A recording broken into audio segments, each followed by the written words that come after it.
오늘 우리에게 주시는 하나님의 말씀은 사도행전 7장 54절에서 8장 3절까지입니다. 그들이 이 말을 듣고 마음에 찔려 그를 향하여 이를 갈거늘 스데반이 성령 충만하여 하늘을 우러러 주목하여 하나님의 영광과 및 예수께서 하나님 우편에 서신 것을 보고 말하되 보라 하늘이 열리고 인자가 하나님 우편에 서신 것을 보노라 한데 그들이 큰 소리를 지르며 귀를 막고 일제히 그에게 달려들어 성 밖으로 내치고 돌로 칠세 증인들이 옷을 벗어 사울이라 하는 청년의 발 앞에 두니라. 그들이 돌로 스데반을 치니 스데반이 부르짖어 이르되 주 예수여 내 영혼을 받으시옵소서 하고 무릎을 꿇고 크게 불러 이르되 주여 이 죄를 그들에게 돌리지 마옵소서 이 말을 하고 자니라. 사울은 그가 죽임당함을 마땅히 여기더라. 그날에 예루살렘에 있는 교회에 큰 박해가 있어 사도 외에는 다 유대와 사마리아 모든 땅으로 흩어지니라. 경건한 사람들이 스데반을 장사하고 위하여 크게 울더라. 사울이 교회를 잔멸할새 각 집에 들어가 남녀를 끌어다가 옥에 넘기니라. 아멘.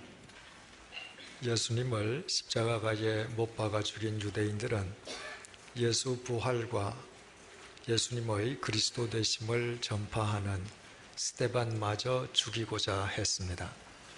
그들은 돈으로 거짓 증인을 매수해서 거짓 모함으로 스데반을 산헤드린 법정에 끌고 갔습니다.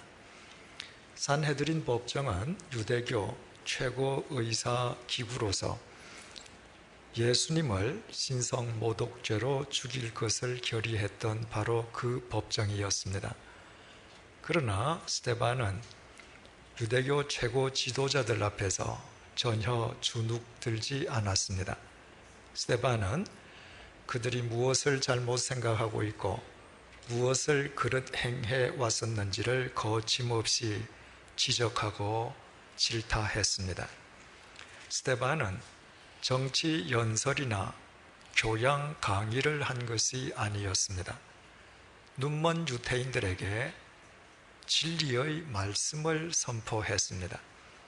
유대인들로서는 자신들의 거릇된 삶을 버리고 예수 그리스도에게 나아갈 결정적인 기회를 맞은 셈이었습니다.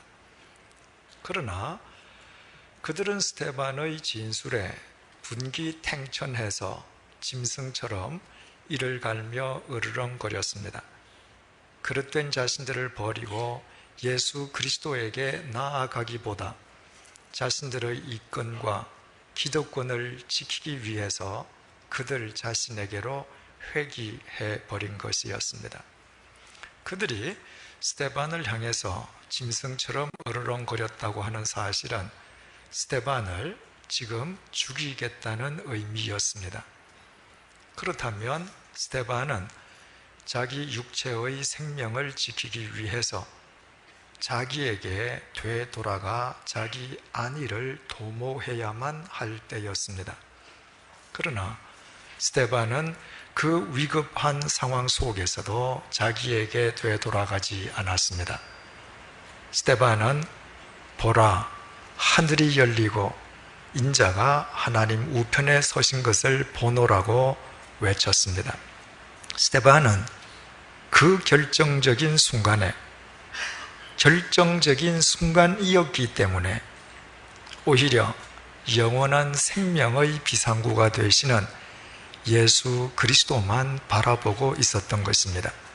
그리고 스데반의 그 외침은 유대인들로 하여금 자신들의 앞에 서 계신 예수 그리스도를 바라볼 것을 촉구하는 선언이기도 했습니다. 스데반의 이 외침에 대한 유대인들의 반응을 본문 57절에서 58절이 밝혀주고 있습니다.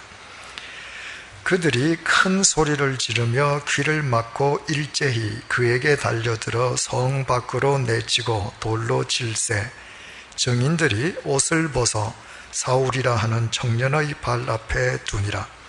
그들은 짐승처럼 큰 소리를 지르며 일제히 스데반에게 달려들어 스데반을 성 밖으로 끌고 갔습니다. 돌로 쳐 죽이기 위함이었습니다. 유대인들은 죄인을 돌로 처형할 때 반드시 성 밖으로 끌고 나가서 죽였습니다. 그렇게 함으로써 죄인의 부정으로부터 거룩한 예루살렘 성을 지킬 수 있다고 믿었던 것입니다. 그래서 예수님도 예루살렘 성 밖 골고다에서 십자가에 못 박아 죽였고, 지금 스데반도 성 밖으로 끌어내어 간 것입니다. 유대인들의 관습에 의하면 죄인을 돌로 쳐 죽일 때 그 죄인의 죄를 고발한 증인이 누구보다도 먼저 돌로 죄인을 쳐야만 했습니다. 그래서 오늘 본문 속에서도 증인이 먼저 등장합니다. 그 증인들은 유대인들이 매수한 거짓 증인들이었습니다.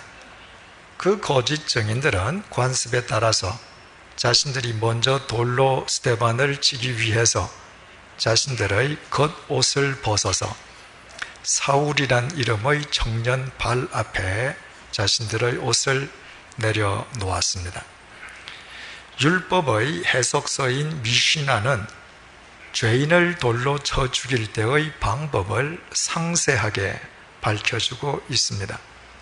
먼저 죄인을 무릎 꿇린 다음에 첫 번째 증인이 왼손으로 죄인의 뒷머리를 잡고 오른손에 쥐어진 돌멩이로 죄인의 머리를 쳐서 쓰러뜨립니다. 그러면 두 번째 증인이 돌로 쓰러진 죄인의 가슴을 찍습니다.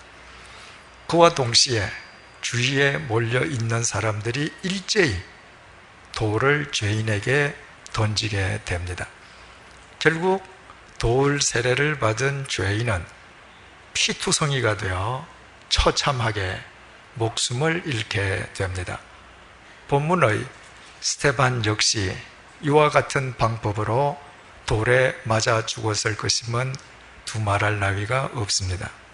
그런데 거짓 증인들이 먼저 돌로 스데반을 치기 위해서 벗은 자신들의 겉옷을 사울이라고 하는 청년의 발 앞에 내려놓았다고 하는 것은 사울이 그곳에 모여있는 유대인들 중에 제일 앞쪽에, 다시 말씀드리면 돌에 맞는 스데반과 가장 가까운 곳에 있었음을 의미합니다. 그래서 사울이라고 하는 그 청년은 스데반이 돌에 맞아 죽는 전 과정을, 구체적으로 말씀드리면 첫 번째 증인이 스데반의 머리를 돌로 치고, 두 번째 증인이 스데반의 가슴을 돌로 찍고, 나머지 사람들이 돌 세례를 퍼부음에 스데반이 피투성이가 되어 죽어가는 모습을 누구보다도 가까이에서, 누구보다도 똑똑하게, 누구보다 정확하게 지켜볼 수 있었을 것입니다. 그것뿐만 아니라 지난 시간에 말씀드린 것처럼 숨이 넘어가는 순간에 스데반이 자신의 영혼을 자신이 믿는 예수 그리스도에게 부탁드리면서 자신을 돌로 치는 유대인들도 예수 그리스도 안에서 회개하고 죄 사함 받기를 탄원하는 기도를 드리는 그 마지막 모습도 사울은 생생하게 지켜보았을 것입니다. 이처럼 사울이라고 하는 청년이 가장 가까이에서 지켜보는 가운데에 스데반은 돌에 맞아 죽었고, 그 스데반의 죽음에 대해서 본문 8장 1절은 이렇게 전해주고 있습니다. 사울은 그가 죽임당함을 마땅히 여기더라. 사울은 스데반이 그렇게 돌에 맞아 죽는 데 대해서 아무런 이의를 갖고 있지 않았습니다. 누구보다도 열혈 유태교 신봉자였던 사울에게 율법과 성전을 모독한 사람은 누구든지 돌에 맞아 죽어 마땅한 죄인이었기 때문입니다. 그래서 8장 3절도 이렇게 전해주고 있습니다. 사울이 교회를 잔멸할세 각 집에 들어가 남녀를 끌어다가 옥에 넘기니라. 그 이후에 사울은 계속해서 그리스도인들을 핍박했습니다. 이렇게 해서 우리가 26주째 살펴보고 있는 사도행전 7장은 드디어 막을 내리게 됩니다. 그런데 여기에서 우리는 대단히 이상한 점을 하나 발견하게 됩니다. 사도행전 7장은 총 60절로 이루어져 있는 긴 이야기를 다루고 있습니다. 사도행전 7장은 총 28장으로 구성되어 있는 사도행전 중에서 가장 긴 장이고 성경 전체를 통틀어서도 가장 긴 장 중의 하나로 분류되고 있습니다. 그 내용이 긴 만큼 사도행전 7장 속에 등장하는 인물도 대단히 많습니다. 스데반을 고발했던 유대인 무리가 있었습니다. 그들이 돈을 주고 매수한 거짓 증인들이 있었습니다. 스데반을 재판한 산헤드린 법정은 총 71명의 의원으로 구성된 법정이었습니다. 그리고 그 법정에는 물론 방청객들도 들어갈 수 있었습니다. 따라서 사도행전 7장에는 고발자, 거짓 증인들, 재판관들, 방청객들을 합쳐서 최소한 100여 명 정도가 등장하고 있습니다. 희한한 사실은 모두 한 마음이 되어 스데반을 죽이기를 결의하고 실행했던 그 100여 명에 달하는 사람 모두가 이름이 밝혀져 있지 않는 익명으로 처리되어 있다고 하는 사실입니다. 고발자의 이름도, 거짓 증인들의 이름도, 재판관이나 방청객의 이름도 우리는 전혀 알지 못합니다. 더 희한한 것은 그 가운데 단 한 사람, 사울만은 이름이 밝혀져 있다는 사실입니다. 사울은 산헤드린 법정의 의장인 대제사장이 아니었습니다. 제사장도 아니었습니다. 경륜이 깊은 유대교 원로도 아니었습니다. 그는 아직 새파랗게 젊은 청년에 지나지 않았습니다. 그런데 유대교 최고 지도자들이 다 한자리에 모여있는 사도행전 7장에서 다른 모든 사람들의 이름은 가려져 있는 데 반하여 유독 그 청년의 이름만 공개되어 있는 이유가 대체 무엇이겠습니까? 이 사울은 사도행전 9장에서 주님의 부르심을 받고 나중에 바울이 된 바로 그 사울입니다. 이를테면 사울에 관한 본격적인 이야기는 사도행전 9장부터 시작되는 것입니다. 그런데도 왜 모든 사람이 익명으로 처리되어 있는 사도행전 7장에서 새파랗게 젊은 청년인 사울 그의 이름만은 공개적으로 거명되어 있겠습니까? 성경에서 사울이라고 하는 청년의 이름이 최초로 나타나는 사도행전 7장과 사울의 회심장인 사도행전 9장 사이에는 사도행전 8장이 들어 있습니다. 사도행전 8장은 사도행전의 카메라가 잠시 사마리아에 초점을 맞추고 있는 이야기입니다. 따라서 사울의 개인 행적을 추적하면 사도행전 7장은 사울의 회심장인 사도행전 9장과 직결되게 됩니다. 그렇다면 우리는 왜 사도행전 7장이 유독 사울의 이름만 공개하고 있는지 그 까닭을 알게 됩니다. 스데반의 죽음이 사울의 회심에 결정적인 영향을 미쳤음을 밝혀주기 위함입니다. 스데반이 순교하는 현장에서 죽어가는 스데반을 가장 가까운 거리에서 목격한 것은 사울에게는 엄청난 충격이었습니다. 돌에 맞아 피투성이가 되어 죽으면서까지도 예수 그리스도에 대한 신앙을 철회하는 것이 아니라 도리어 예수 그리스도에게 자신의 영혼을 맡기는 스데반의 최후의 모습은 예수 그리스도를 부정하는 사울에게는 충격 그 자체였습니다.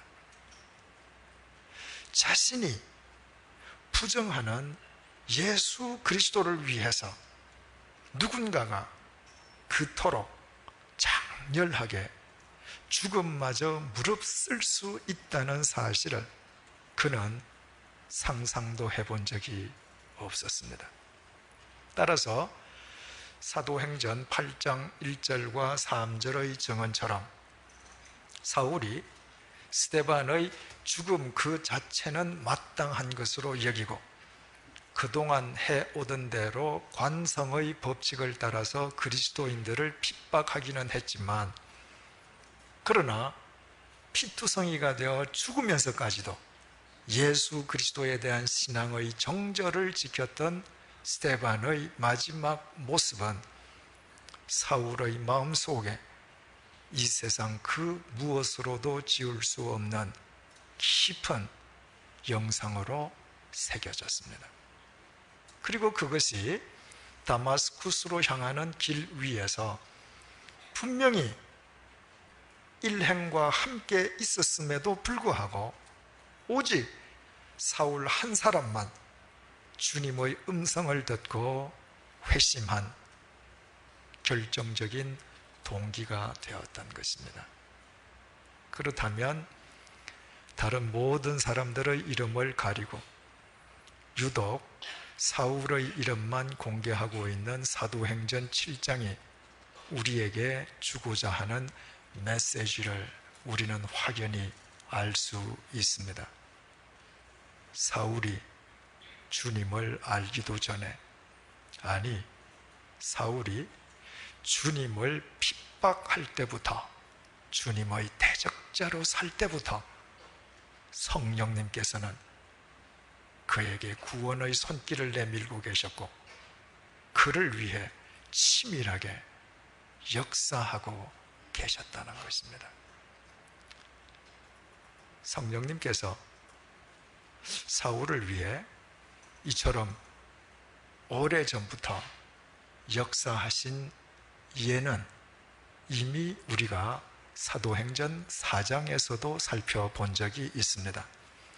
사도행전 4장 32절에서 37절은 초대교회의 그리스도인들이 아무도 자기 재물을 자기 것이라 하지 않고 서로 유무상통의 삶을 살았음을 전해주고 있습니다. 그런데 해당 본문은 그토록 아름다운 삶을 살았던 초대 교인들의 이름을 모두 익명으로 처리하고 있습니다. 그런데 거기에서도 유독 바나바라는 사람의 이름만은 공개되어 있습니다. 우리는 7달 전에 해당 본문을 묵상할 때 그 이유가 무엇인지 이미 생각해 본 적이 있었습니다. 다마스쿠스 도상에서 사울은 주님의 부르심을 받습니다.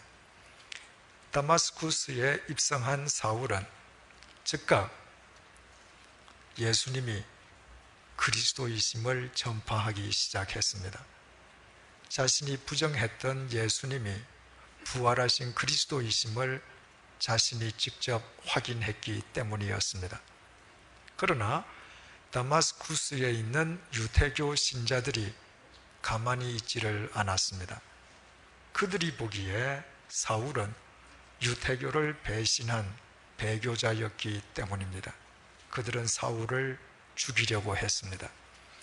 가까스로 목숨을 건진 사울은 아라비아 광야에서 3년에 걸친 경건 훈련 후에 예루살렘을 찾아 올라갔습니다. 예루살렘에 있는 사도들과 더불어 함께 복음을 전하기 위함이었습니다. 하지만 예루살렘에 있는 그리스도인들 가운데에 누구도 사울을 환영해 주는 사람은 없었습니다. 그들은 사울의 회심의 진정성을 믿어주지 않았습니다.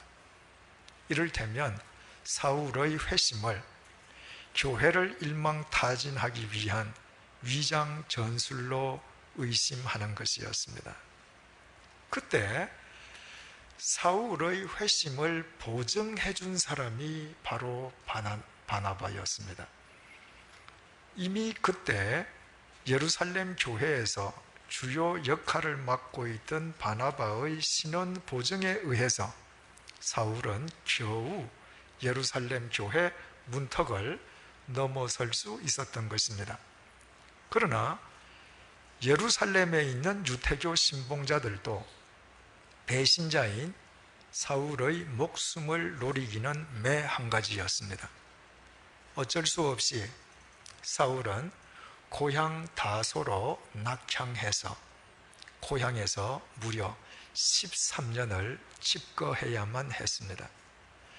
전도 유망했던 한 청년이 어느 날 불현듯이 낙향해서 무려 13년을 집거한다면 그의 인생은 그것으로 끝나버린 것과 마찬가지입니다.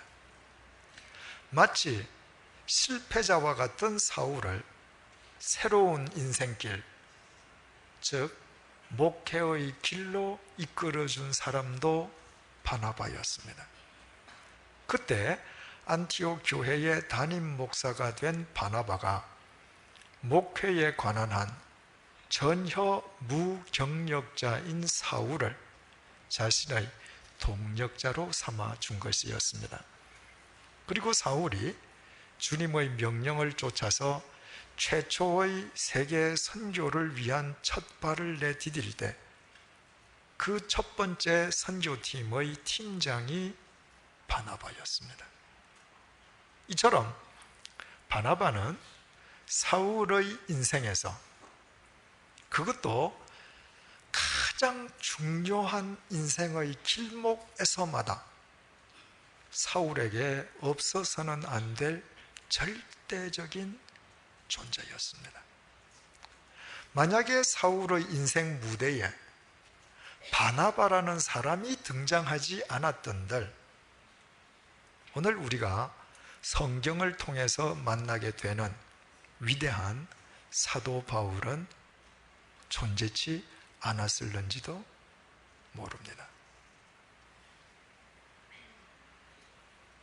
그렇다면 사도행전 4장 해당 본문이 다른 모든 사람들은 익명으로 처리하면서도 유독 바나바의 이름만을 거명했던 것은 오늘 본문에서와 똑같은 이유였음을 알게 됩니다. 사울이 주님을 대적하던 그 시절에 성령님께서는 사울을 위하여 그의 인생 앞길에 바나바를 미리 예비해 두셨음을 일깨워 주시기 위함이었습니다.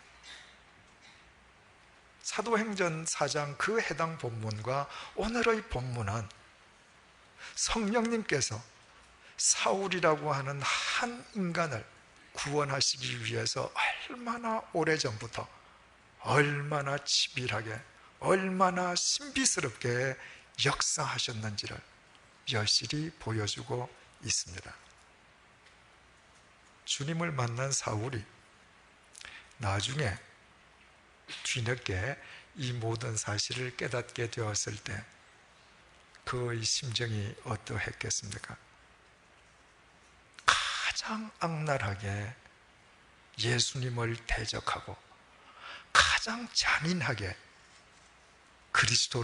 그리스도인들을 자신이 핍박하고 있을 그때 성령님께서 자기 인생 앞길에 바나바를 미리 예비하시는 은총을 베푸셨고 피투성이가 되어 죽으면서까지도 예수 그리스도만을 바라본 스데반의 순교 현장을 가장 가까이에서 목격하게 하심으로 결국 자신을 주님 앞에 굴복시켜 주신 성령님의 은혜를 그가 깨달았을 때에 어찌 그가 자신의 삶을 주님께 송두리째 바쳐드리는 사도 바울로 살지 않을 수가 있었겠습니까? 그와 같은 삶을 살아가는 사울의 인생 앞길에서 이 세상 무엇이 위협이 될 수 있었겠습니까? 세상의 기근도, 가난도, 핍박도, 환난도, 심지어는 참수형까지도 그에게는 위협이 될 수 없었습니다. 그 역시 자신과 함께하고 계시는 성령님의 조명 안에서 영원한 생명의 비상구이신 예수 그리스도만 바라보고 살아가는 사람이 되었기 때문이었습니다. 우리는 이 오늘 본문을 통해서 참으로 귀한 은혜를 확인하게 됩니다. 사울이 주님의 대적이었을 때 그를 위해 바나바를 예비하시고 스데반의 순교를 통해 그에게 구원의 손길을 내미셨던 성령님께서 바로 우리가 믿는 성령님이시요 이 시간 우리와 함께하고 계신다는 것입니다. 오늘은 2000년 전 초대교회에 강림하신 성령님을 기리는 성령 강림 주일입니다. 2000년 전에 이 땅에 임하신 성령님께서는 지금 대체 어디에 계십니까? 바로 우리 가운데에 계십니다. 그 증거가 어디에 있습니까? 우리가 구원받은 그리스도인으로 이 자리에 앉아 있다는 것이 그 증거입니다. 성령님께서 마치 사울에게 그렇게 하셨던 것처럼 우리가 주님을 알기도 전에 우리를 위하여 숱한 바나바들을 우리의 인생 앞길에 포진시키셨고 우리의 삶 속에 수없이 많은 사건을 연출하셨기에 그분의 신비로운 섭리하심 가운데 우리는 구원받은 그리스도인으로 지금 이 자리에 앉아 있습니다. 만약 성령님께서 그렇게 해주시지 않으셨던들 우리가 이 자리에 앉아 있을 리가 만무합니다. 이 사실을 깨달은 자는 자신의 삶이 성령님 안에서 신비롭기 그지없음을 알게 됩니다. 아침에 동터오는 눈부신 태양이 신비롭고 저녁 하늘을 물들이는 황혼이 신비롭고 봄이면 어김없이 땅에서 피어오르는 온갖 꽃과 하늘을 날아다니는 각종 새들로 인해서 우리의 삶이 신비로운 것은 결코 아닙니다. 당신의 신비로운 섭리로 우리를 구원해 주신 성령님께서 우리와 함께하고 계시기에 비록 태양이 떠오르지 아니해도 폭풍이 몰아쳐도 꽃 한 송이 새 한 마리 없는 사막 한가운데에서도 우리의 삶은 신비로울 수밖에 없습니다. 우리를 구원하신 신비로운 섭리의 성령님께서 우리가 아무리 보잘것없어도 우리의 삶을 통하여 또한 당신의 신비로우신 섭리를 펼쳐가심을 알기 때문입니다. 그래서 본문 속 사울은 나중에 사도 바울이 된 뒤에 로마서 11장 33절을 통해서 이렇게 고백했습니다. 깊도다 하나님의 지혜와 지식의 풍성함이여 그의 판단은 헤아리지 못할 것이며 그의 길은 찾지 못할 것이로다. 우리말 깊도다라고 번역된 헬라어 바토스는 신비라는 의미입니다. 천지를 창조하신 하나님의 신비한 지혜와 지식, 그분의 신비스러운 판단과 섭리와 능력을 이 세상 어느 인간이 감히 헤아릴 수 있겠습니까? 그 신비하신 하나님의 영이신 성령님께서 우리와 함께 하심을 믿을 때 어찌 우리의 삶이 신비롭지 않겠습니까? 사도 바울은 구원의 현장에서 분명히 일행이 함께 있었음에도 그 홀로 구원받았다고 했습니다. 그것을 생각하면 생각할수록 그 신비로운 섭리를 베풀어 주신 성령님 속에서 사도 바울 자신의 삶이 얼마나 신비롭게만 여겨졌겠습니까? 우리의 삶 역시 마찬가지입니다. 이처럼 우리의 삶 자체가 성령님의 은총 속에서 신비롭다는 사실을 깨달은 사람은 나아가서 성령님과 함께하는 사람에게는 결코 실패가 없다는 사실도 깨닫게 됩니다. 2000년 교회 역사상 최초의 집사로 세움받았던 스데반이 대체 한 일이 무엇입니까?